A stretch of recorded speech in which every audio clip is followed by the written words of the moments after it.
Yeah, a lot of people are in a state of depression or despair, helplessness. What can I do?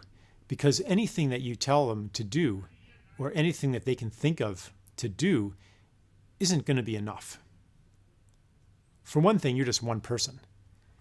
So what does it even matter who you vote for, or if you ride a bicycle instead of driving a car? One less tailpipe isn't going to make a difference on this planet. So there's kind of a paralysis that's built into the way that we see the world and the way that we see the self and the way that we understand change. Another level of the paralysis comes through, well, even if I try my best to organize 1 million people to ride their bikes instead, at the same time, the mass media, the military-industrial complex, American imperialism, the surveillance state, the financial interests, they're much more powerful than I am. So if I am fighting them, I will lose. So there's this paralysis built into the system and our own theory of change. And that ultimately comes down to, I would call it our mythology that says, here's how the world works. And it goes all the way back to Newton or Galileo even, or even, you could trace the thread back even farther.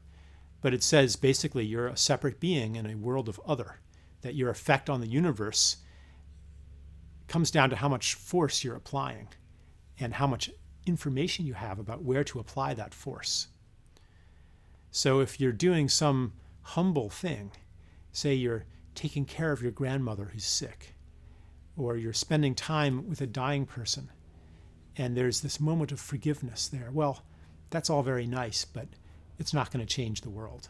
It's not going to change the system. What about somebody, I met a young man he spent a year volunteering at this community where they take care of, it was a Camp Hill community where they take care of mentally handicapped children. And for this one kid, he would play the guitar for the kid. And when he was playing the guitar, the kid could do things with his body that he couldn't ordinarily do. Like ordinarily he could barely walk, but when someone was playing him the guitar, he could walk again. And so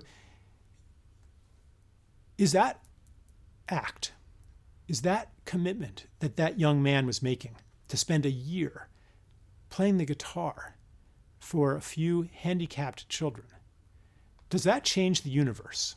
Is that rewriting our future? Or is that completely inconsequential? Because after all, climate change, after all, nuclear holocaust, after all, this ecocide, does it matter or not?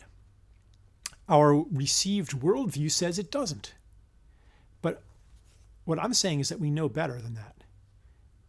You can feel the significance of that act, of that commitment, and of this humble work, which very often is the work that women do, of caretaking, of nurturing, of just love, of generosity, forgiveness, like all of these small invisible acts. I think everybody can feel the significance. In that moment, that this is the most important thing, that it would be wrong to drop that in order to, campaign for some big thing. Sorry, Grandma, there might be moments where you do have that conversation, but ordinarily, we understand that this is important. So to me, what's important to me is to live in a new mythology, which is also perhaps an ancient mythology that validates these small, invisible, humble acts. From that new mythology, which you might call it interbeing, some kind of non-separation, some understanding that self and universe are intimately connected, that what I do on a small level ripples out in sometimes mysterious ways and changes everything. and that everything that's happening out there is happening to me.